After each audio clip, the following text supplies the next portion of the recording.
It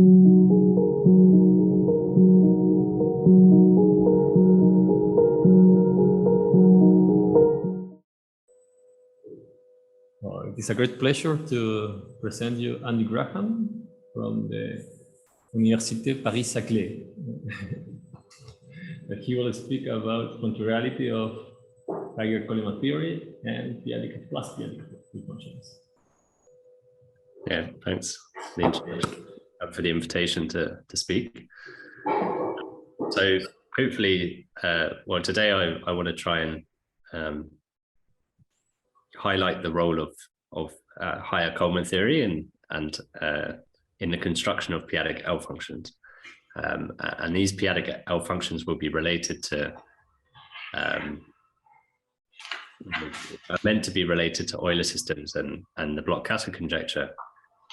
So I'll try and explain that relation as well. So, okay, so the main theme of this talk is this following conjecture of Bloch-Kato. So this conjecture says that if you take F to be any number field, so F is any number field, and you take rho to be any p-ádic Galois representation from the absolute Galois group of F to, well, let's say it's d-dimensional, so it's a d-dimensional p-ádic Galois representation of the absolute Galois group of F, which is geometric. So it's the geometric Galois representation. So here by geometric, I mean unramified outside all but finitely many primes of F, and de Rham at all primes which divide P. So we take any number field and we take any geometric Galois representation. Then the conjecture of Bloch and Kato predicts that if you look at the L function of the Tate dual of this Galois representation, and you look at its order of vanishing at s equals 0, then this should be precisely the same thing as the dimension of some kind of mysterious arithmetic object, namely the Bloch-Kato-Selmer group. So this should be a 1. Sorry, the Bloch-Kato-Selmer group of the Galois representation. But your L function might have some poles, so you have to account for a certain error term, which is just the dimension of the invariance of the Galois representation. Okay, and this conjecture was formulated by Bloch and Kato for any number field and any geometric Galois representation. So, for example, if you assume that the Tate-Schaffer-Average group is finite, then this conjecture, if you take the Galois representation associated to an elliptic curve over Q, then this is equivalent to the Birch-Swinton-Dye conjecture. And in general, this is, I mean, maybe even impossible to solve in general. But it does seem promising that one can prove cases of this, at least when the Galois representation is associated with, say, an automorphic representation. So, for example, a modular form. And what I want to talk about today is or I want to discuss, hopefully, how one can prove cases of this conjecture for a wide class of Galois representations associated with certain automorphic representations of general linear groups, which are conjugate self-dual. And kind of the motivation for this is the following work of Bertolini, Darmon, and Prasanna. So let me just explain this now. So this work is all about the Bloch-Kato conjecture for anti-cyclotomic twists of the Galois representations attached to modular forms. And they do this in more generality than I'm going to state in this talk. But okay, let me just discuss the simplest case. So we take F to be an even weight, just for simplicity, an even weight k greater than or equal to 2 modular form. of level gamma naught n. And we also fix an imaginary quadratic number field. So I'm going to take E over Q to be imaginary quadratic. And then the goal is to study twists of the Galois representation attached to F.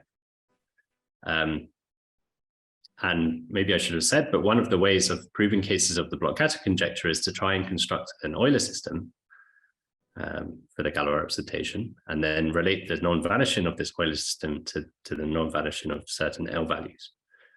And in this setting of Bertolini-Dahlmann-Prasanna, to be able to construct this Euler system, which in this case will be Heegner points or Heegner cycles, one needs to impose a certain hypothesis on this ramification n. So this is a Heegner hypothesis. And again, I'm going to give the most simplest version of this hypothesis, but you can make this more general. Well, first I assume that P doesn't divide n. And then I also assume that n is only divisible by primes which split in E over Q. So by split primes in E over Q. And in particular, this implies that there exists an ideal inside OE such that when you quotient OE by this ideal, this is just isomorphic to Z mod nz. So we have this hypothesis. This hypothesis will be necessary to define the Euler system. And as I mentioned, we're interested in twists of this Galois representation. So let me explain the twists that we consider. So I'm going to let sigma naught F denote the following set of characters.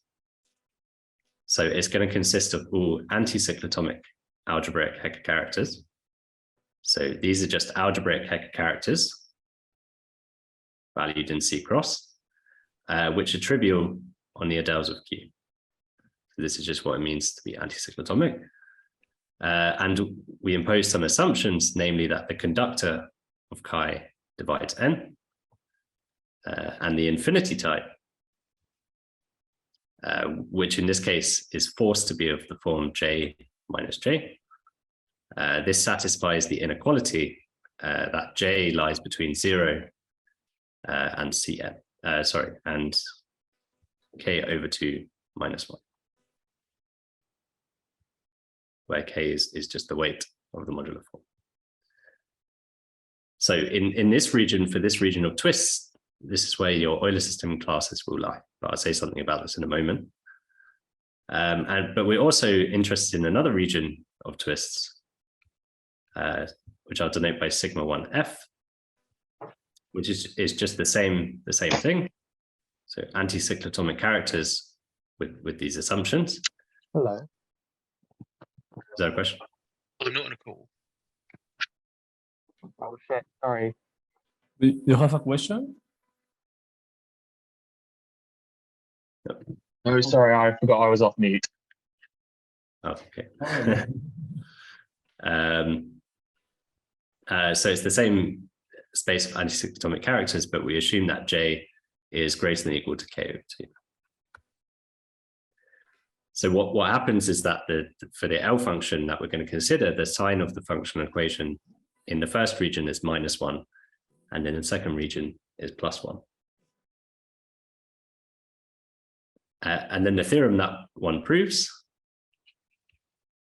So this theorem is, I guess, due to Bertolini-Dahlmann-Prasanna, but also in the way I'm going to state it, it's perhaps also should be attributed to Jetchev, Loeffler, and Zebes, and maybe some other people, but I can't remember their names. And the theorem says there exists a two-variable p-adic L function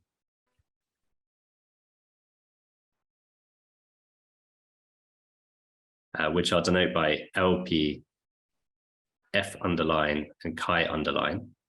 So this is associated with, the Heda family, F underline and a family, a one-dimensional family, chi underline of characters, satisfying the following interpolation property. So such that, so if we consider a classical specialization, so if we specialize this at a classical point, f chi, so f is some even weight modular form, and chi is a anticyclotomic character, which lies in this region, sigma 1 f. And we look at the value of this p-adic L function at this classical specialization, then the square of this is up to some explicit non-zero factors. This is precisely equal to the central critical L value of the L function of f, twisted by chi inverse. So in this case, the center is at the weight k over 2. And one can think of this as just the L value of the Galois representation. So you take the Galois representation attached to f, you take its dual, you twist by minus k over 2, you restrict to the absolute Galois group of E, and you twist by chi inverse. So okay, this looks horrible, but I mean, this is just the L value of this Galois representation at the central critical value, which is just s equals 0. So I've just written it in this way, so it's similar to the way I stated the Brod-Kato conjecture.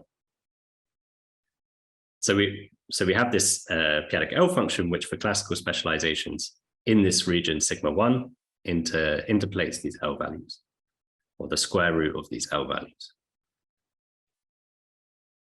But they also prove the following property for classical specializations where chi lies in sigma naught. So for all classical f chi, for chi in sigma naught f, what happens is that there exist Euler system classes. So there exists a generalized Heegner cycle class. Or there existed a generalized Heegner cycle which gives rise to a class Cf chi, which lies in the Bloch-Kato-Selmer group over E of this Galois representation. So the same one that appears in the L function. And they show that if you evaluate the p-adic L function at f chi, then there's a relation. So this is related to the Bloch-Kato logarithm of Cf chi. So okay, if you don't know what the Bloch-Kato logarithm is, then it doesn't really matter. Essentially, the important property is that this is there's some relation between the Euler system classes and the value of this p-adic L function. So this is sometimes called an explicit reciprocity law. And the reason why we care about this theorem, so okay, so one way you can think of this p-adic L function as is a kind of bridge which connects these two regions, sigma naught and sigma 1. It connects these two regions of twists. And the reason why we care about this theorem is that, so one thing one can do is deform, so one can p-adically deform these classes Cf chi such that so that they make sense in this region sigma 1 f.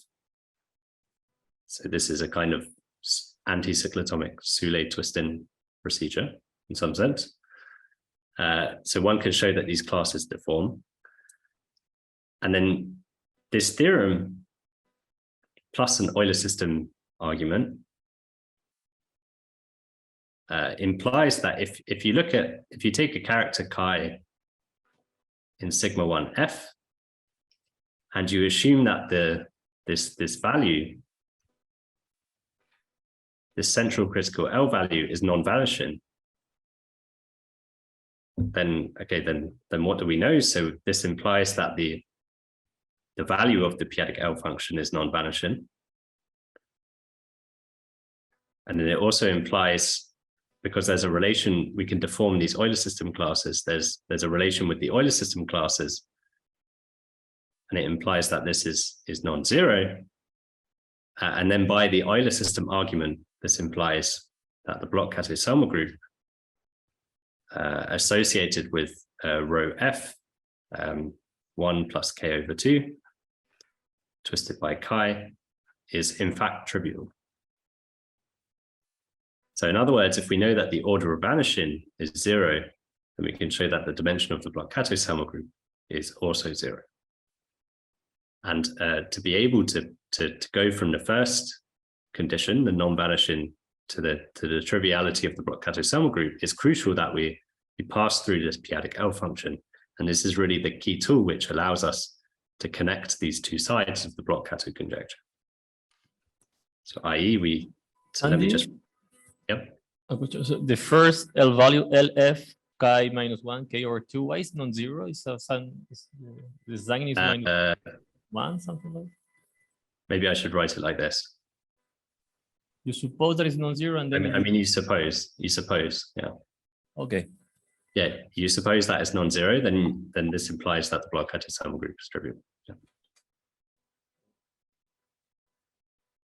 Yeah. So in other words, we get cases of the Bloch-Kato conjecture for twists of this Galois representation. So rho F 1 plus k over 2 twisted by chi, for chi in this region sigma 1 F. Precisely because of this p-adic L function. Okay, so that's the kind of motivation, and this is one consequence of the work of Bertolini, Dalmont, Prasanna. And today I want to kind of discuss a generalization of this setting. But maybe I'll just quickly explain the strategy that goes into constructing this p-adic L function in this setting. So what's the strategy? So, okay, the first thing you need to do is construct your Euler system classes. So construct these hegnocycles. Then the second key step is you want this p-adic L function which interpolates these L values. So you need to interpret the L values as something algebraic, something which allows you to go from the complex analytic world to the p-adic analytic world. So we want to interpret these L values algebraically. And the way one does this is by an automorphic period. So one can show that. So if you take chi in this region, sigma 1f, and you consider the non-split torus A cross E inside GL2 for AQ, and let me just denote by pi, this is the automorphic representation associated with F. Then what you can do is you can consider the integral.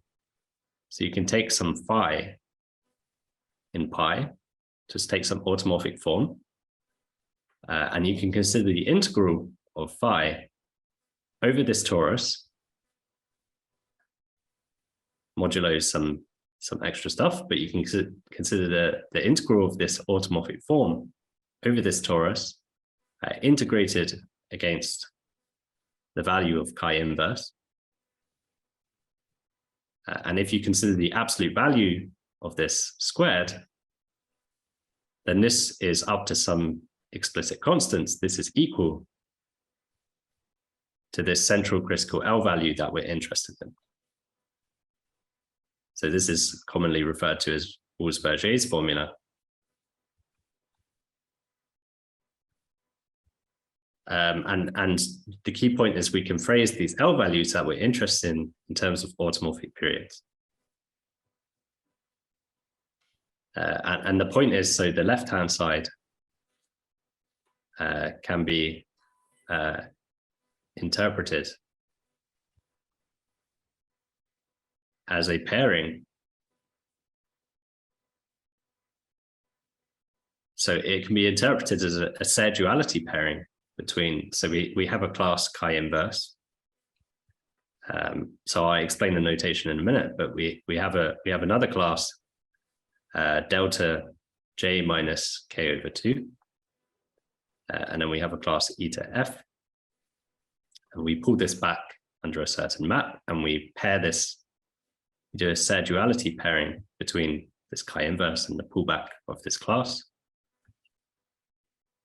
So this is a Serre duality pairing. So here, this is a pairing in coherent cohomology. And this map iota hat is just the embedding of, say, Heegner points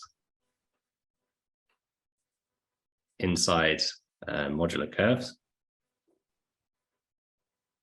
So this map essentially arises from this embedding of this non-split torus inside GL2. Here, delta is the Mashimura differential operator. I won't write it out, but I mean, you have a differential operator. Here, eta f is a class. So it's a coherent cohomology class on the modular curve associated with f, and then chi inverse is a function on the set of Heegner points.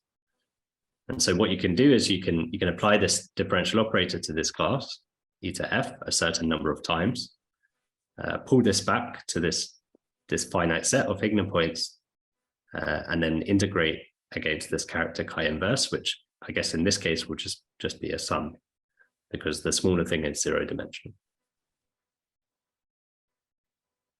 But this is something purely algebraic, more or less. I mean, this can be interpreted algebraic.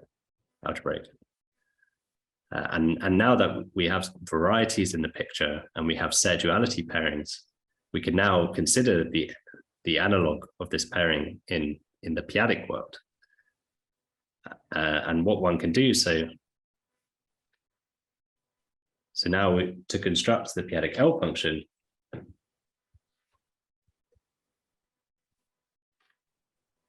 so we interpolate the pairing. And this uses, for example, tools from Heda theory. And I guess the p-adic iteration of delta. So Heda theory allows you to construct a class, maybe I'll call it eta f underline, which is some coherent cohomology class over the ordinary locus. So this is over the ordinary locus in the modular curve. And it allows you to construct this class associated with the Heda family, which specializes to the restriction of these classes eta f. And then there's an analog of delta in the p-adic world, which is the Atkinson operator. And we can also p-adically interpolate this. And we can define, so as J varies and F varies in a Heda family, we obtain a family of p-adic modular forms via this expression. And then the p-adic L function is just defined. It's just defined as a pairing between, so you can also interpolate chi as well. And then it's just defined as a pairing between these two classes. So the pullback of this class, eta f, and it's the Serre duality pairing again over these Heegner points. And the key point is these Heegner points. Maybe I should have said everywhere p splits. Maybe I should have said that. I apologize. But the key point is that these Heegner points lie in the ordinary locus of the modular curve. So this pairing, pairing I stated above, can be rewritten as a pairing of the ordinary locus, and then we can p-adically interpolate. And this is how this p-adic L function is constructed. And then the relation to Euler systems, so to relate to see f chi, then you use say symptomic cohomology, but maybe I won't say anything about that. But there are some tools from p-adic cohomology theories which allow you to show this relation with Euler system classes. Okay, okay. So now I've finished. Maybe I took too long, but I finished the motivation, and now I'll discuss the generalization. But are there any questions on this?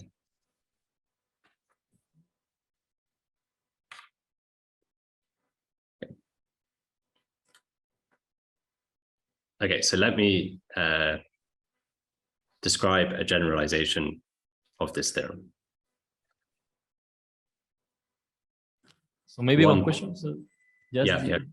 Eta f is just in H0, no? Yes. Yeah, maybe I should have called it omega f actually. So yeah, so this is something in H0 on the modular curve, I guess x naught n with some sheaf, I guess omega k. Sorry.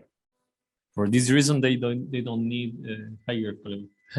Yeah, exactly. Yeah, I'm gonna come to that very soon. So actually, often this class is denoted omega f. I don't know why I said eta, but yeah, it's just a global section of the kth power of the Hodge bundle on the modular. Yeah. And exactly as Daniel said, like this, you just use classical Heda theory or classical Coleman theory.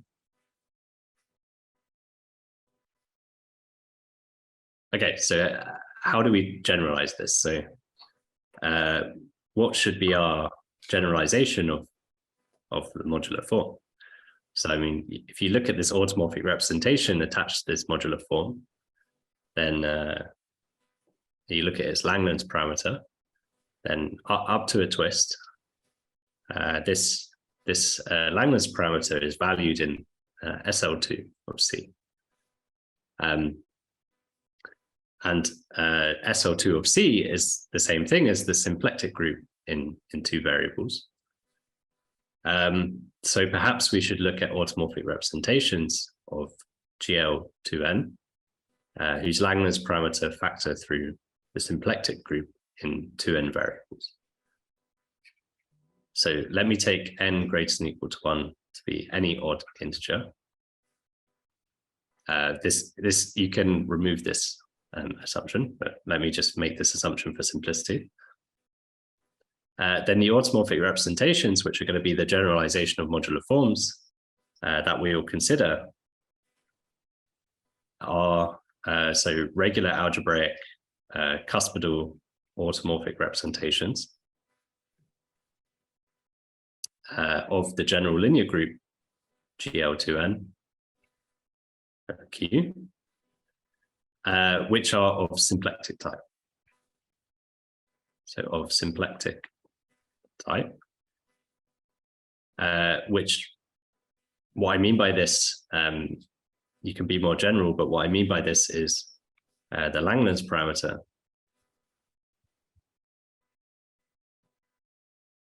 factors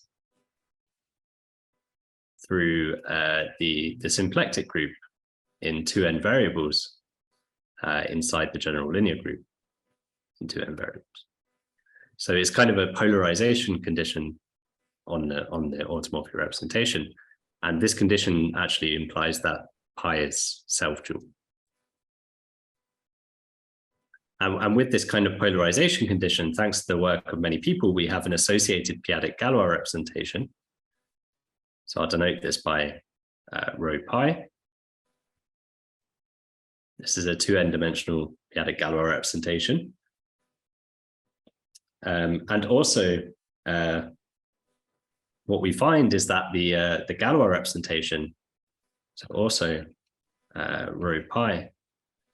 So, okay, one of the key things we use Bertolini-Dalma-Persano uses that the fact that the Galois representation appears in the cohomology of the modular curve, which is an algebraic variety.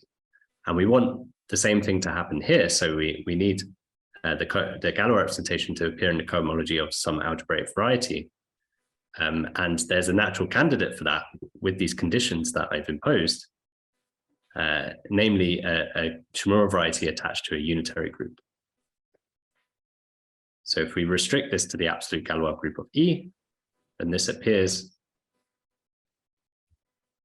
in the Étau cohomology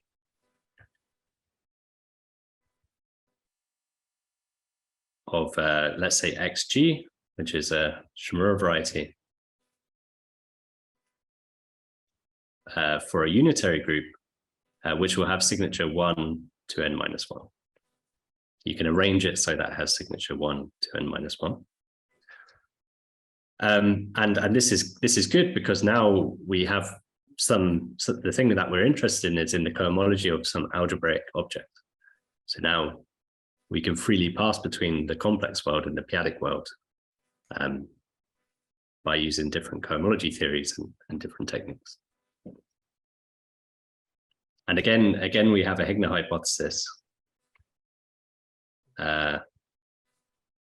which is, so if n is the conductor of pi, then p doesn't divide this, and n divisible only by split primes. And again, you can make this more general. Okay, so this is kind of the generalization of modular form, a generalization. And then what's the analog of these twists, these anticyclotomic characters? So I'll denote the regions by sigma naught pi and sigma 1 pi. And these are just, so these are anticyclotomic characters chi, as before. But with the condition that on the infinity type, that J lies between 0 and, I forgot to define something. So it appears in the Étau cohomology of XG with coefficients in an algebraic representation of highest weights. So the coefficients of the Étau cohomology are parameterized by algebraic representations of G, and it has highest weight, let's just say C1 to Cn minus Cn minus C1. So it's some dominant character of the torus, and it's self-dual. So we have this self-dual condition on these integers. Yeah, so I apologize, I should have defined that. But so you have this region of characters where J lies between 0 and Cn. So this is going to be the region where these Euler system classes live. And then similarly, we have the same thing, but now J lies between Cn plus 1 and Cn minus 1 plus 1. And this will be the interpolation region for the p-adic L function.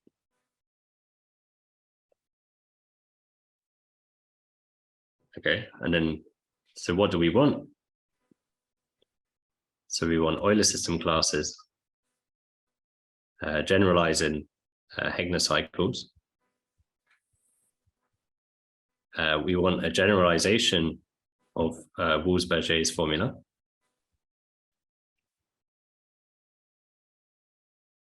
And we want a p-adic L function which connects, so connecting the regions sigma naught pi and sigma 1 pi. And these are kind of the 3 steps that we need to accomplish. And then once we've done this, we can then start thinking about cases of the block-Casimir conjecture. Yeah. Okay, so let me just quickly discuss 1 and 2, and then I'll get to the construction of the p-adic L function and actually say something about higher Coleman theory.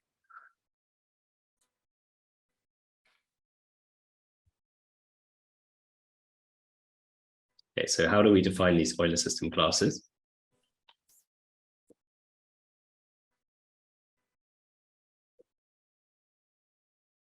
So let me introduce some notation. So what we do, we want to replace, we have this unitary group G, and we need an analog of this non-split torus. And the analog in this case is the product of unitary groups, where the first one has signature 1 n minus 1, and the second one has signature 0 n. And this embeds block diagonally into this group G, which has signature 1 to n minus 1. So this is the analog of this embedding that I wrote down earlier. Let me introduce some notation for the Shimura varieties. So I'm going to let xg Iwahori be the Iwahori level at P, Shimura variety for G. And then I'll also consider a Shimura variety for H. So I'm going to call this XH diamond. This is a Shimura variety for H of level at P, given by a certain subgroup.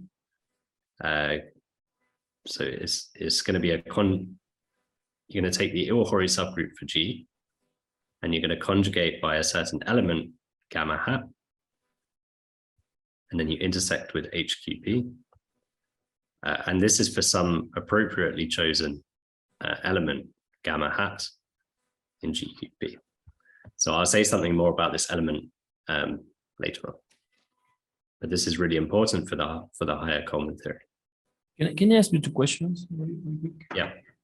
So the first one about the interpolation regions, a little bit before. Yeah. Shall I go back to? Yeah, just there. So the first one is kind of seems more usual for me, more natural. But the second one I'm confused. So why? Yeah. So okay, there's a bit of symmetry. I've broken some symmetry here actually. You can kind of replace. You can also consider the region where the absolute value of J is less than or equal to Cn. Yeah. In this case, this is similar to this critical strip. You know, when you consider the case of automorphic representations of GL2n of symplectic type, the purity weight in this case is 0. So this would be like the critical strip. But this analog in this case of this critical strip is where the Euler system classes lie, because this is where the branching law for these algebraic representations of G and H makes sense in this critical region. And this is another region which you can also replace this with. Okay, I'm gonna have to do this off the top of my head. I guess it would be this condition, Cn minus 1 minus Cn, if I haven't messed that up. So there is some symmetry, but I've kind of broken the symmetry. And this precisely is the region where another branching law holds, which is a branching law between representations of a levy of G and a levy of H. So this is where some Ital branching law holds, and this is where some coherent branching law holds. And I imagine that. Yeah, sorry. And also, you can also think of this in terms of Panshiskian conditions at P as well. There's also an interpretation. But, maybe I don't want to say off the top of my head because I can't remember. And there is another region. Did that answer the question? Sorry. No, there are more regions where there are branching laws that you are not considering, maybe. Yeah, there are more regions. So in the modular form case, there are only 2 regions.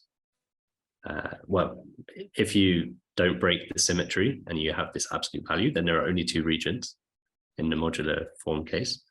But in this case, there are I don't know, maybe 2n plus 1 or something like that, or maybe n plus 1. There are many regions, and I'm only considering 2 of them. And for the other regions, I have no idea what happens.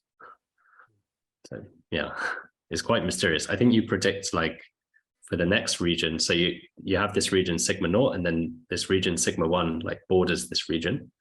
And then if you consider the next region along, then I think you expect a rank 2 Euler system, but I'm not sure. I have no idea how it works.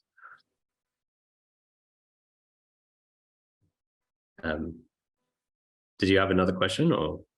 Just about the unitary group that you are using, so the Shimura curve is attached to U or GU?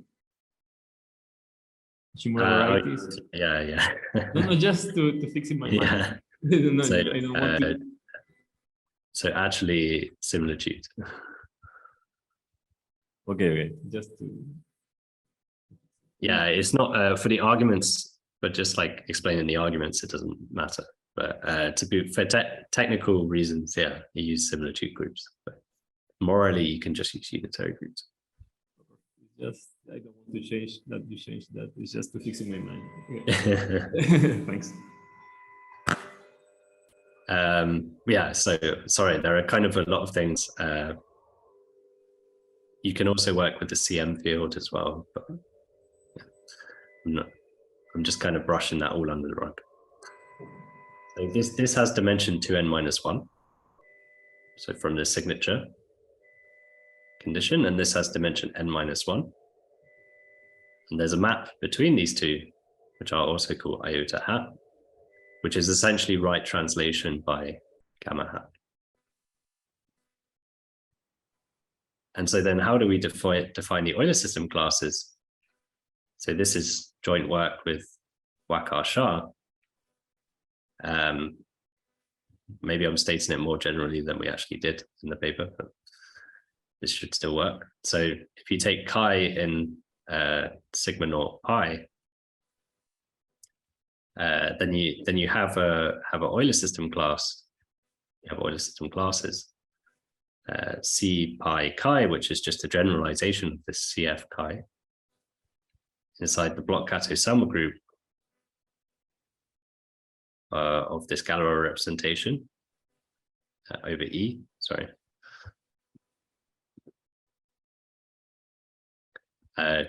Constructed as follows. So it's constructed as follows. So we consider the Étale cohomology in degree 0 of XH diamond. So I'm just going to omit the coefficients for simplicity. And you push this forward under this map. So there's a push forward map. You land in degree 2n of XG Iwahori with some coefficients and some twists. And then there's a certain Abel-Jacobi map, which you can then apply to this class, which lands you in the group cohomology of this Galois representation. So what's this Abel-Jacobi map? It's like an edge map in the Hochschild spectral sequence. And then we're projecting to the Galois representation. So remember, we can find the Galois representation in the Étale cohomology of XG. So this is crucial, because then we can project to this Galois representation, and we define this class. We simply take like the trivial class in here, and we just consider its image under this process. And because this works, the codimension of this cycle is n. So this gives something in the right degree, and this is the numerology works in this case. So we have a class, and it lies in the Bloch-Kato-Selmer group, essentially because it's coming from a cycle. Okay, and by variance, so I fix the levels of G and H. If you vary the levels of G and H, then you get a collection of cohomology classes defined over ring class field extensions of E. And this is what gives your Euler system. If you choose it in a clever way, then you get an Euler system. Okay, and then if you take n equal to 1, then more or less this recovers generalizing cycles. Okay, so these are the Euler system classes. What about the automorphic periods?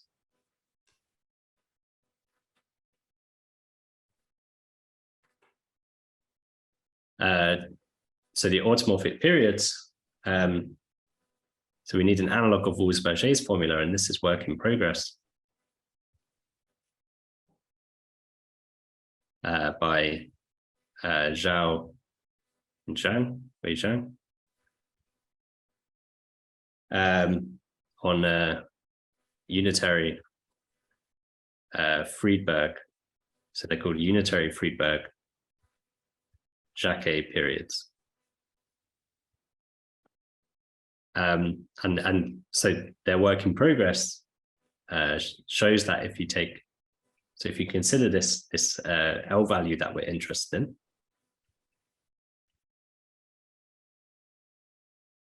so we're interested in L values where chi lie in this region sigma 1 pi, then up to some explicit factors, this is the absolute value squared of some automorphic period, completely analogous as before.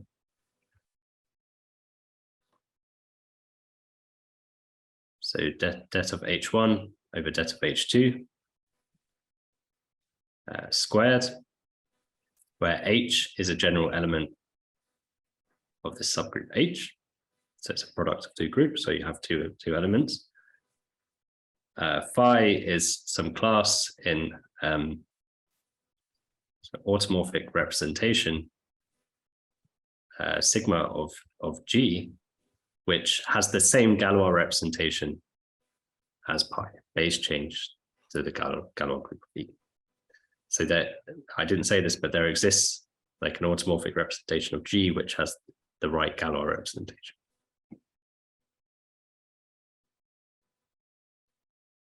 So this is just a generalization of Wolff-Berger's formula, and you essentially take an n equals 1 and using some exceptional isomorphisms between groups, you basically recover Wolff-Berger's formula. So now we have the Euler system classes, and we conjecturally we have Wolff-Berger's formula, the generalization. So what about the p-adic L function?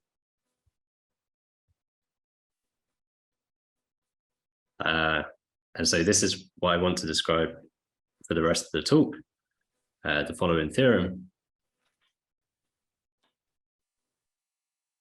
So, okay, this is in the way I'm going to state it, this is in progress. This is partially being completed, but there are still some things that need doing. And the theorem is an analog of the first part of this theorem by Bertolini, Dalman, Bressano. So the theorem says there exists an n+1 variable p-adic L function, which I'll call LP pi chi, as pi varies in a p-adic family, so a Coleman family of a small enough slope. If you want, you can take it to be ordinary. And chi varies, so this is n-dimensional, and chi varies in a one-dimensional family. So namely, it varies its characters of the anticyclotomic tower. So I'll denote this family by chi underline, such that for all classical pairs pi and chi, such that chi is in sigma 1 pi, if you look at the value of this p-adic L function at this classical point, then this is equal to unitary Friedberg-Jacquet period. And so conjecturally, the square of this should be related to the L values, just as it was in the BDP setting. Okay, so maybe I'll just say, so if you put a restriction on, you can remove one variable from this p-adic L function by putting a restriction on pi underline and chi underline. And with this restriction, this is like a theorem that's not in progress. But at the moment, as I've stated it, it's in progress. Okay, so and then how do we do this? So what's the idea behind this, and how do we construct this p-adic L function? So as before, we need an algebraic interpretation of these periods. So we need algebraic interpretation of UFJ periods. And we can do this. So there exists a class which I'll denote by, so I won't be like super precise, but there exists a class delta j minus cn plus 1 eta pi. So this will be the notation I use, which lies in the degree n minus 1 coherent cohomology of xg Iwahori with like the coherent cohomology of some appropriate automorphic vector bundle. So this is some automorphic vector bundle which depends on j and depends on pi. Okay, so we have some algebraic class which and this corresponds to this phi in pi that we took for this period. So here delta is kind of a Mashimura differential operator, but I mean it's kind of tricky to write down. So I mean it's not so clear. Like it's not so easy to write down what this is, but it's some kind of it corresponds to some element in the Lie algebra of G. You can write it down explicitly, but because the problem is in higher dimensions, you have several directions you can differentiate in. So you have to pick a kind of, you have to combine these directions in a certain way and pick and define a certain differential operator. Okay, so that's the first thing we can do. And then similarly, this character gives rise to a class. So this just gives rise to a global section on XH diamond of another automorphic vector bundle. So this is another automorphic vector bundle. And then there exists a map of sheaves.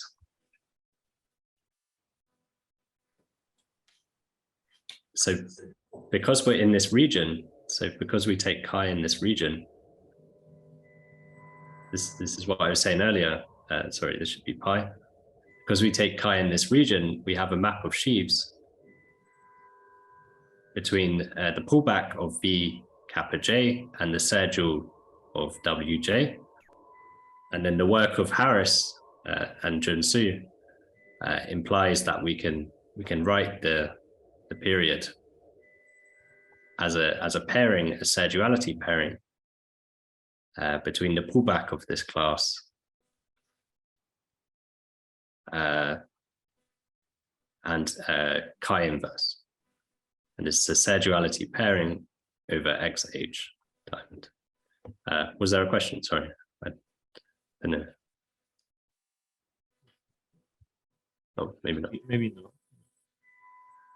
No, okay. Maybe I'm just hearing things.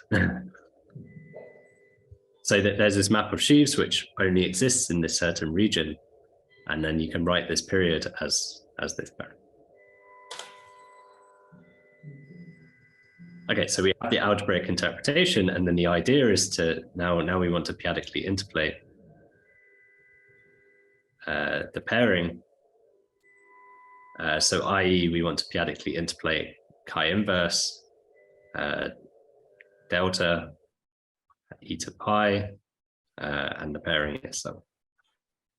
And the way we're going to do this is using higher Coleman theory. So the problem maybe is that, so for n greater than 1, we can't use, let's say, classical Hida or Coleman theory.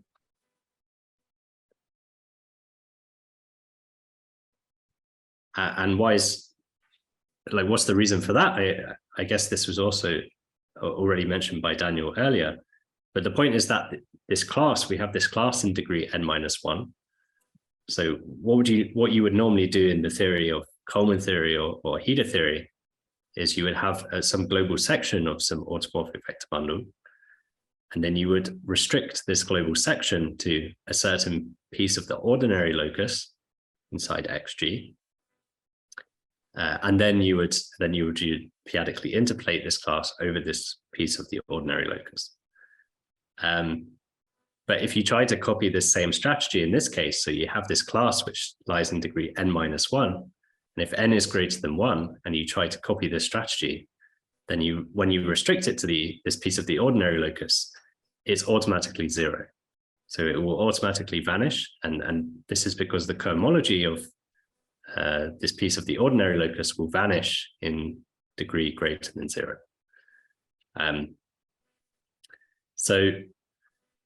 Instead, what one needs to do is one needs to restrict this class to the cohomology of the ordinary locus, but with certain partial compact support conditions. And these partial compact support conditions are needed to ensure that this class doesn't automatically vanish when you pull it back to the ordinary locus. And then you can start to think about p-adically interpolating this over this strata. And this is exactly what Boxer and Poloni do in their higher Coleman theory. They precisely want to p-adically interpolate these kind of classes which only exist in higher degrees of coherent cohomology. So i.e. degrees greater than 0. So this is why higher Coleman theory is necessary. Sorry? So use higher Coleman theory. Yeah, go ahead.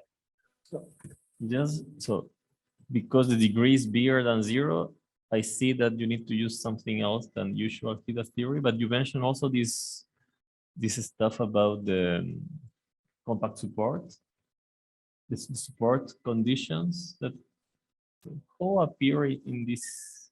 Can you repeat what you say about the support condition, please? Because yeah, so so the idea is that, so if we take n greater than 1, and we take, so okay, let me just say, so what are the degrees? So the degrees of coherent cohomology for xg, this is contained in, so this is between 0 and the dimension of the variety. So this is 2n-1. So these are the all potentially non-trivial degrees of coherent cohomology. And we're considering a class in degree n-1, which is about as far away as you can get from the bottom degree and the top degree. So it's kind of in the middle somewhere. And if we try to copy this same strategy, so if we take a class in this cohomology, and then we try to restrict it to a class, let's say X odd in the cohomology of the ordinary locus, then it's automatically 0. Precisely because this whole cohomology group vanishes. Because like these strata that we're going to be considering are affine or aphanoid. And so the cohomology of an aphanoid will the coherent cohomology of an aphanoid with no support conditions will vanish in degree greater than 0. But instead, what we're going to do is we're going to restrict or lift to a class X ORD, which is a class defined over this strata, but there's some support conditions. So it's some cohomology of so it's a cohomology of some space which has some support in closed subspace. And I'll make this more precise in a moment. And if once you add in these support conditions, then this isn't automatically 0.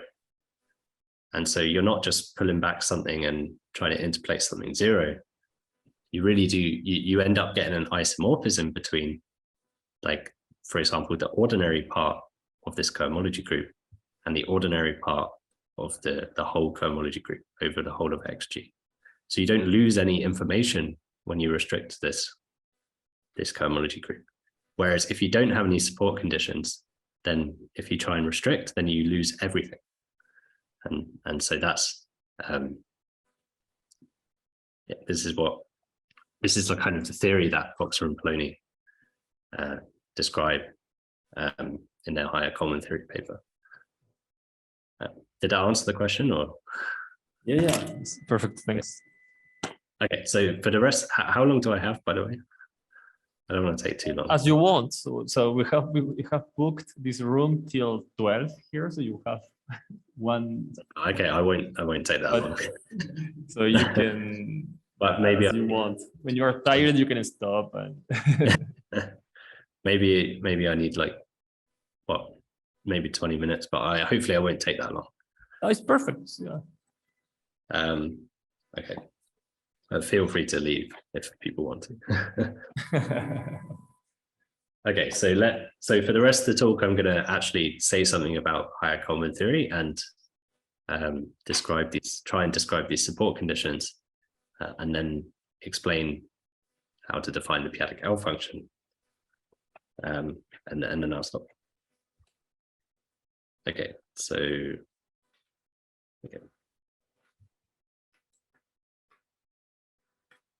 okay, so if you want me to go back to anything, just let me know.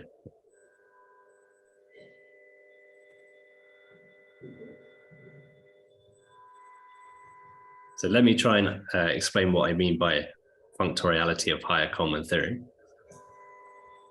So for this, I need to introduce some notation. So I'm going to let P of G, this is going to denote the parabolic associated with the Shimura data, or Shimura datum for G. So this just looks like, so this is a parabolic inside G of QP. And it just looks like the parabolic, which has a block size 1, block size, so this is size 2n minus 1. This is 1 by 1, and then you have this unipotent up here. And this just sits inside G of QP, which is just, because I've taken P to be a prime which splits in the extension, this is just GL2M QP. So we just have this standard parabolic, and the 1 and the 2n minus 1 correspond to the signature of the unitary group. So we consider this parabolic, and I'm going to let mg denote the levy of pg, which is of course just isomorphic to, or is just equal to GL1 times GL2n minus 1. So we have this parabolic, we have this levy, and we consider flag variety attached to G, which is just the quotient of G by this parabolic subgroup. And one can just show that this is just isomorphic to, so it's very simple, it's just isomorphic to projective space of dimension 2n minus 1. Yeah, you can just show this from the shape of the parabolic. So we have this flag variety, and we consider a truncated Hodge-Tate period map, which is a kind of well, it's a period map, which is kind of an analog of the Borel embedding in the complex world. It's kind of a p-adic analog of that. And I work at finite levels, so it's a map from the Iwahori level Shimura variety for G into the flag variety quotient by the Iwahori subgroup on the right. And this this notation is the adic space associated with xg Iwahori and I guess base change to QP. And the idea is, so we want to define some strata and some compact support conditions. And we do this by first defining these conditions on the flag variety, and then we just pull it back under this Hodge-Tate period map. So this map, the way we do this is we need to introduce some Heck operators. So this map is equivariant for UP prime, which is going to denote a transpose, is going to be the transpose Borel UP operator. So explicitly, this is just given by the double coset, maybe up to some normalization. This is given by the double coset Iwahori G 1 p squared all the way up to p to n minus 1. So the usual UP operator is like p to n minus 1, p to n minus 2, all the way down to 1, but I'm taking the transpose. And this map, this truncated Hodge-Tate period map is equivariant for this Heck operator. And we're gonna define these strata by analyzing the dynamics of this Heck operator on the flag variety. So for this, let me just introduce some notation. So MWG will denote the as finite set of vial elements, and these are minimal length vial elements or minimal length representatives for the quotient of vial group. So we consider the vial group attached to G, and then we consider the coset space we quotient by the vial group of the levy. So this is vial group for G, and this is for the levy. And you have you have a set of minimal length representatives. So this set has size 2n, and the length of W, the length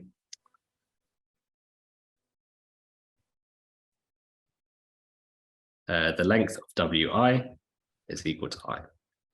So it's quite simple in this case. And the idea is, yeah, we want to study the dynamics of this Heck operator.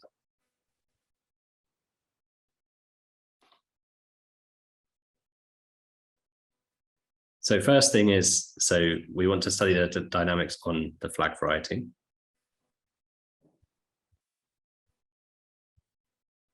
So the first thing we need to understand maybe is the fixed points. So what are the fixed points of this operator on this flag variety? So let me just draw a picture. So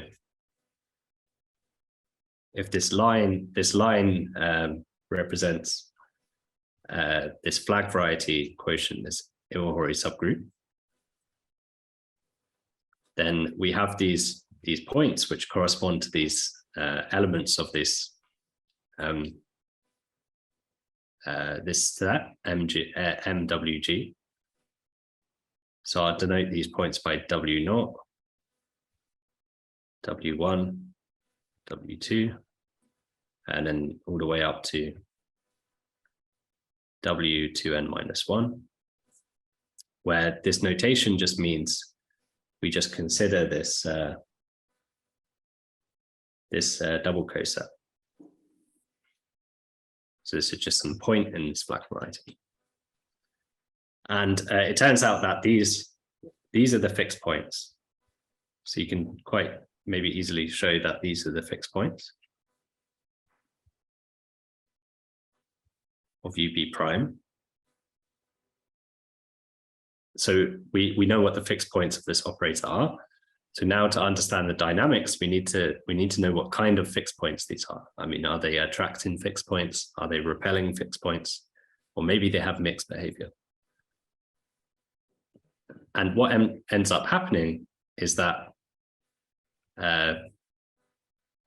anytime you consider a point in this flag variety, which is not the fixed point. So let's say we pick a point here and we keep applying UP prime, then we're always pushed to the right. So we're always pushed in this direction. And then we hit the fixed point, and then we stay where we are. And if you start here, then you're always pushed in this direction. And then no matter where you start, if you don't start on a fixed point, you're always pushed to the right. And so in other words, this point, for example, this point here, this is an attracting fixed point. Everything gets pulled towards it. This one is a repelling fixed point. Everything's pushed away. And all of these ones in the middle, they have some mixed behavior. If you start somewhere on the left of this point, then you're always attracted to it. If you start anywhere on the right, then you're always repelled away from it. And these dynamics is going to tell you how to define these partial compact support conditions. The point is that if you take any attracting point, okay, so the idea is that you want to consider the cohomology of some neighborhood of this fixed point. So you want to define this, you want to consider a small neighborhood of one of these fixed points, and you want to consider the cohomology, the coherent cohomology of this neighborhood. And you want this coherent cohomology to have an action of UP prime. So if you, for example, if this neighborhood, if you're anywhere to the left of the fixed point in this neighborhood and you keep applying UP prime, then there's no problem. You're always going to, again, land in the neighborhood because you're just going to get closer and closer to the fixed point. But if you start anywhere to the right of the fixed point in this neighborhood and you keep applying UP prime, then eventually at some point you're going to leave this neighborhood. And that's not good. And so what you're forced to do is you're forced to consider compact support conditions to the right of the fixed point, but no compact support to the left. And this is what's kind of meant by partial compact support conditions. Okay, so that's kind of the rough explanation, and I'll just write out kind of semi-rigorously what I mean by this. So what we do is we let xgwn, so the fixed point we're interested in degree n-1 cohomology. So we need to consider the fixed point wn. And we define this to be the inverse image of some small neighborhood, or the dagger space. So just think of this as like arbitrarily small neighborhoods of this fixed point wn. So it's just the inverse image under this Hodge-Tate period map of this small neighborhood. And then what one does is consider the cohomology, coherent cohomology complex of this strata of this automorphic vector bundle, which is the cohomology with compact support to towards all these fixed points, wi, where I is greater than n. So this is my notation. And I guess a bit more rigorously, you can think of this as cohomology in a certain closed subset of so xg Iwahori minus zn minus 1, where you have a certain filtration. Maybe I'll put a G here. So you have a certain filtration of closed subsets on xg Iwahori, which is just defined from a certain filtration on the flag variety. So the filtration is, so this would be a closed subset containing this fixed point. So this would be zg naught. And then you consider another closed subset which contains both of these fixed points. This would be zg1, and then so on and so forth, and you obtain the whole space. And you define a certain filtration in this way, and this is kind of the rigorous definition. It's cohomology of xg Iwahori minus zn minus 1 with compact support in zn minus 1. So, okay, maybe I rushed through that a bit, but are there any questions on that?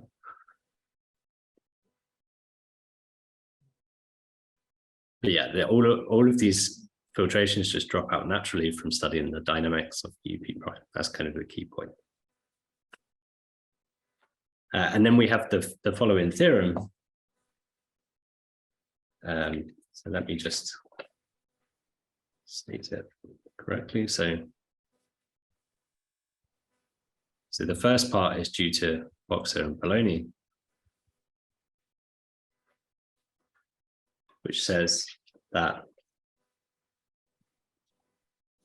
see if I can find. So it says that the small slope part, so you consider classes whose UP prime, so you consider eigenvectors for UP prime, whose eigenvalue is p-adically close to a unit. And the small slope part of this cohomology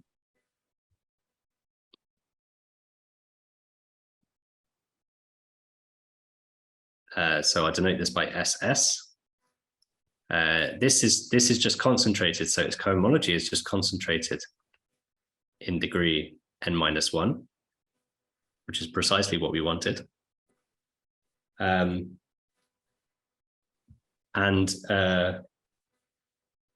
The class eta pi lifts uniquely to a class, so we lose no information. It lifts uniquely to a class, which I denote by eta odd pi, in the degree n-1 cohomology with partial compact support over this strata in a small slope part. So this is one of the things they show in the higher Coleman theory paper. And then the second part is some work in progress, which involves p-adically, it involves in introducing these differential operators into the picture. And the result says that this class, delta j minus cn plus 1 eta pi lifts uniquely to a class, which I'll denote by theta. Okay, this notation doesn't really make sense, but it's kind of meant to be analogous to the modular curve case. So it lifts to a class eta odd pi in the same cohomology group.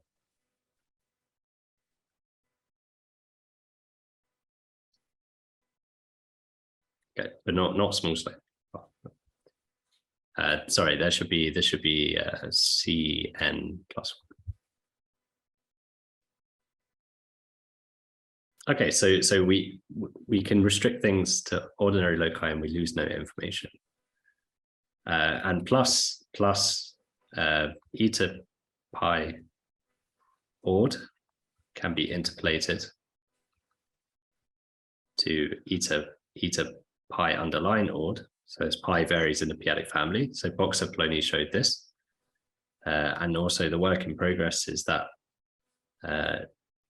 this, you can also interpolate this as well. So you also have, you can vary pi in a family, and you can also vary j through weight space, anticyclotomic weight space as well. So this is what happens for G. So we have these classes. And then for H, what happens for H is that, so similarly for H, we have a flag variety for H, which is just isomorphic to p n-1. We have this Hodge-Tate map, pi Hodge-Tate map, which goes from XH diamond to FLH mod KPH,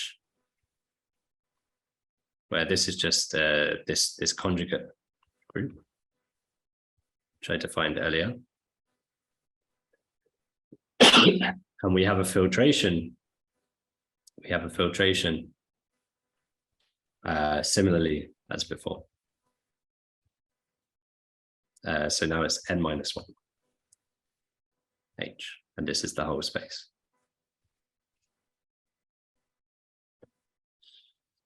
And chi inverse can be restricted to a class chi inverse ord in H0, no compact support conditions of XH W0 WJ. So we have so we consider, so this is kind of a piece of the ordinary locus, the neighborhood of the ordinary locus around this W0, which is the strata we consider for H. So this MWH can be identified with the subset of MWG, just of the elements of length 0 up to n-1. Okay, so we have a similar picture, but this is just a character, so there's nothing deep going on. We're just working in H0 as well. Okay, and then, so where does the functoriality of higher Coleman theory come in? Well, it comes in with this element gamma hat. So gamma hat induces a map. So just right translation by gamma hat gives you a map between the flag varieties.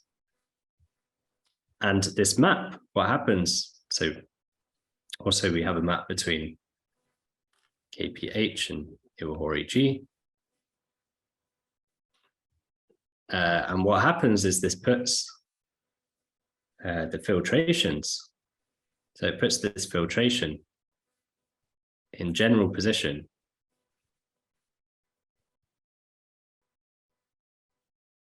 with this filtration for G. So if you didn't include this twist, then the filtration for H would just include into the filtration for G. But you want some kind of, you want to be able to define a pullback map. So, okay, this allows you to define a pullback map from the cohomology with compact support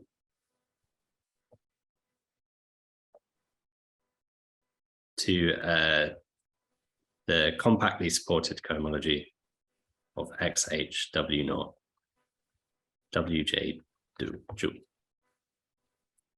And the reason for this is because it puts this filtration for H in general position with ZG, which gives you functoriality between cohomology with compact support in a closed subset defined relative to this filtration, and for G, and similarly for H. So in other words, we end up getting some kind of Cartesian diagram. I think, I can't remember off the top of my head now, but you get something like no, okay, maybe I won't write it out, but there's a Cartesian diagram involving these strata and in this filtration, which precisely allows you to say that if you take a class with partial compact support for G and you restrict it, you can restrict it to the strata and it has full compact support. And obviously this pairs with R gamma XH W naught WJ, which is where your character lives. So in other words, this allows you to show that the pairing, so this pairing between these classes is precisely the same thing as the pairing between XORed inverse theta J minus Cn plus 1 eta pi ORed Serre duality. So it allows you to rephrase this. And once we've rephrased this pairing in this way, now we know how to p-adically interpolate this pairing. And so we can define this p-adic L function now as the pairing between, so you can p-adically interpolate this character. And by the previous theorem, we know how to p-adically interpolate this expression here. And so we simply define it as a pairing between these classes, and this makes sense over these pieces of the ordinary locus. Yeah, okay, I'll stop there.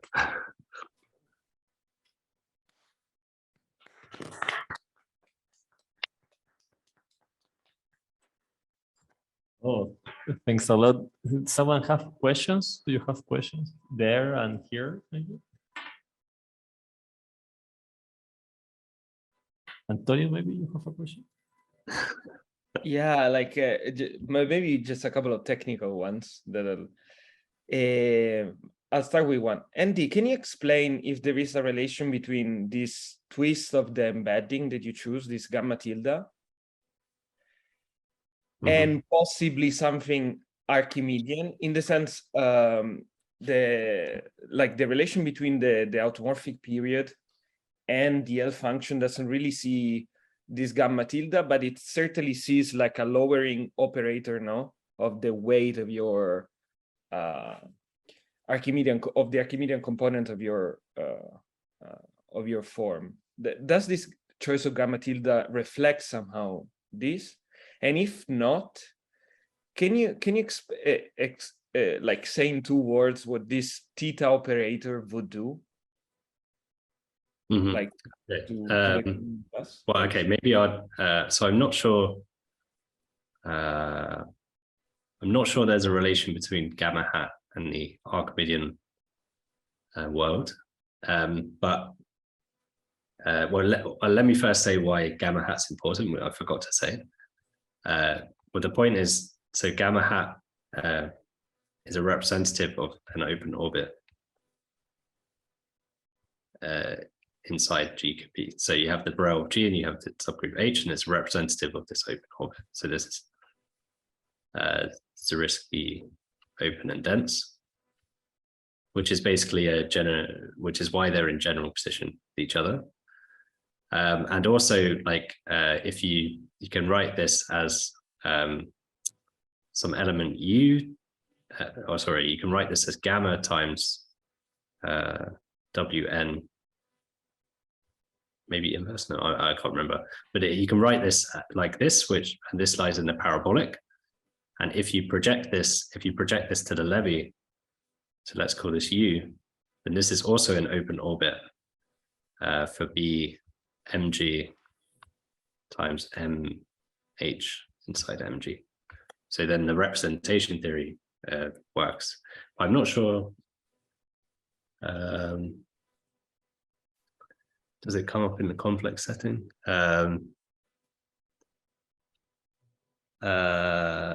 So yeah, I'm not sure gamma hat comes up in the complex setting, but so what the differential operator looks like is, well, kind of what you end up doing is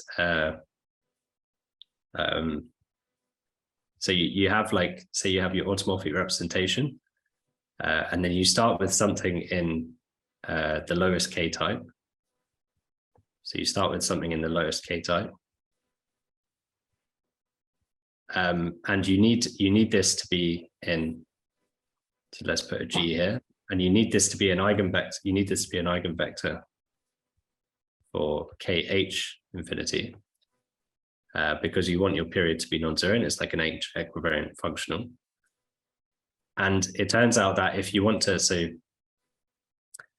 I guess you can think of, so maybe let's write this as sum of V capo as representations of K infinity G. Then you can, you always need to like, so this deals with the case when J is like Cn plus 1. If you want bigger values of J, then you need to take something in here which is not in the lowest K type. It's in some representation, but it still needs to be K infinity H eigenvector. And so if you look at the representation theory of KG infinity and KH infinity, and you look at like, you know, from the coherent branching law, you know what this has to be, you know what this character has to be, you know what this character has to be, then you can show that there exists an element delta in the Lie algebra for G. I guess probably even unique up to some scaling or something, such that if you act on this, so let me call this min, let's say. So you act on this, then you get like, oh, okay, let me call this Cn plus 1, then you get phi of Cn plus 1, Cn plus 2, or if you put a J here, if you put an L here, let's say, you get plus 1 plus L. And then at some point you're going to leave the possible K types for pi. So for n greater than 1, at some point you're gonna, if you keep applying this differential operator, then you're gonna leave like the K types for pi, and it's gonna be 0. And this is because, so this is why this region, so for n greater than 1, this region is finite. So, okay, sorry, I don't know if I'm answering the questions at all, but like, okay, you can show that there exists some element in Lie algebra which is independent of the weight, which just comes from representation theory, which takes these KH eigenvectors to another KH eigenvector as you go through the K types. And you can show that this, essentially what happens is that you consider like, how do you relate this to theta? So you go via the Gauss-Manning connection. And what you do is you consider the Gauss-Manning connection acting on like this class eta pi. That's got like, that comprises of like considering derivations in several directions. But then what you do is when you restrict down to H, you kind of only interested in those directions which are kind of orthogonal to XH inside XG. And so like these two classes differ. Like these are not the same, but when you restrict them to H, they basically become the same. And so it allows you to get rid of some superfluous variables. And then basically you can define an analog of delta over the ordinary locus. You can use this, and there's a way to define it over the ordinary locus, for example, set A coordinates or something like that. And again, you have like Gauss-Manning and theta aren't equal. They're only equal when you restrict to H. And so it's, yeah, did that make any sense? Yeah, it does. It does. Indeed, it's somehow related to the meta reason that I was looking from your answer, in the sense, because you use this gamma tilde to one on the one hand to somehow be sure that you can restrict your class to the right piece of the filtration for the subvariety. And to a certain extent, from the Archimedean onward, if you want, this operator lets you do something similar.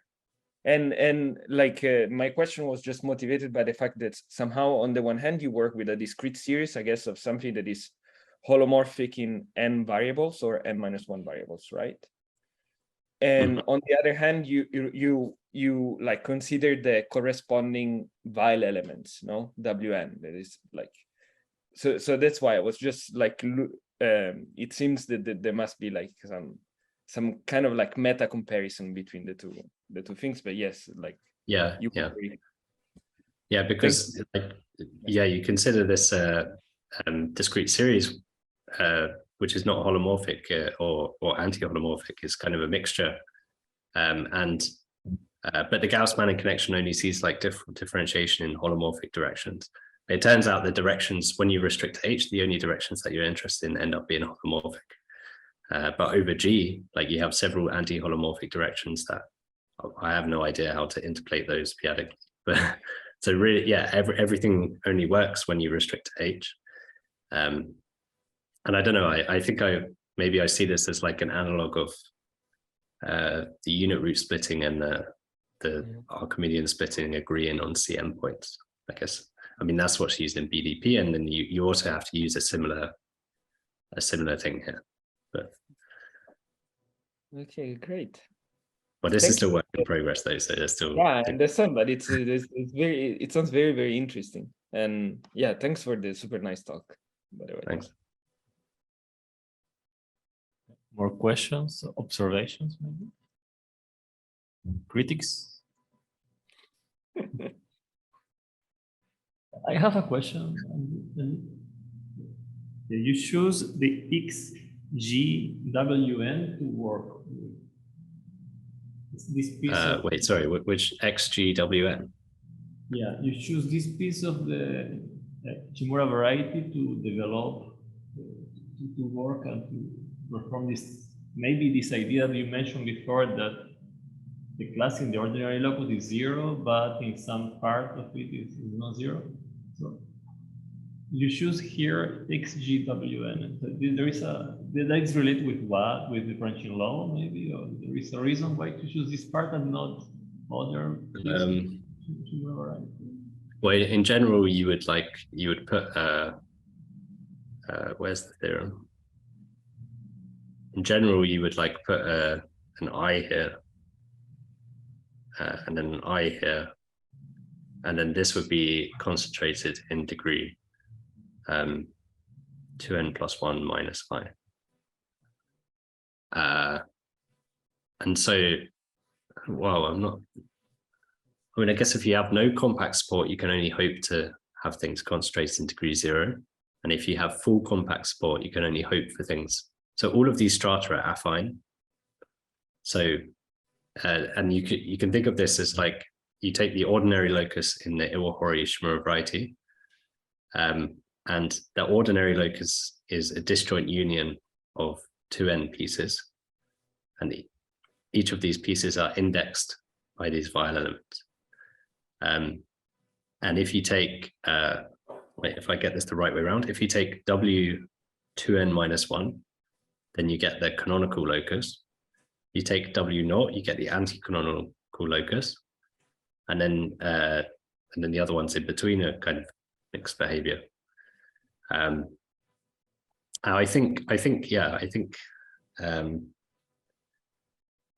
don't think this is related to a branch in law, though. Okay. Most the degree of the commodity you care. Take the strata because of these dynamics.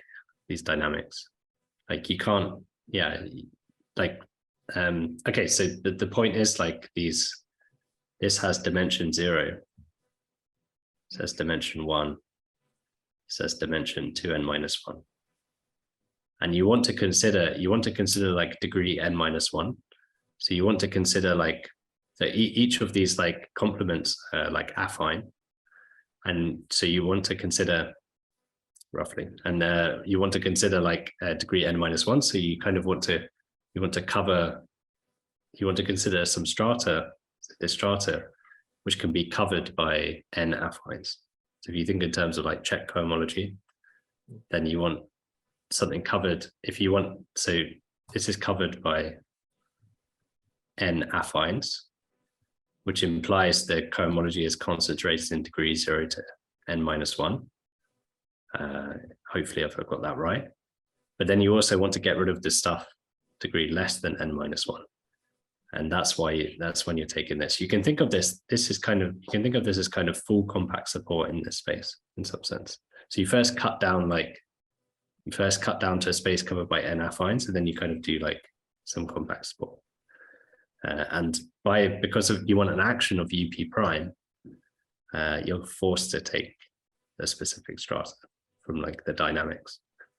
Otherwise, you would get something in a different degree. But I guess like Daniel's question was really like why WN, and the reason is because you're really interested in getting a coherent class in degree n-1, right? Yeah, exactly. Yeah. So the class that we want to interpolate is in, so we have this general theorem is you replace like n with I here, and you replace the degree with 2n plus 1 minus I. And if you remember going back, like the class that we want to p-adically interpolate is in degree n-1. So therefore we have to take I equal to n. So that's the reason. Because like to a certain extent, if you take like a system of Hecke eigenvalues, that is, let's say, stable at infinity, then there would be like a corresponding like coherent class in any of these degrees as I varies, right? But it's only this like for arithmetic application, you really want to take I equal to n. Yeah, so like where is it? I don't know where I wrote it now. Here, so as Antonio just said, like for pi, we take pi to be like nice. So you can associate to pi a class in any degree, hi for any degree from I 0 to 2n-1 in the coherent cohomology. But we want to pull this class back and pair with a class, the character.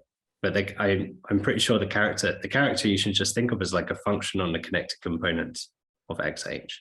And this only exists in h0. It doesn't exist in any other degree.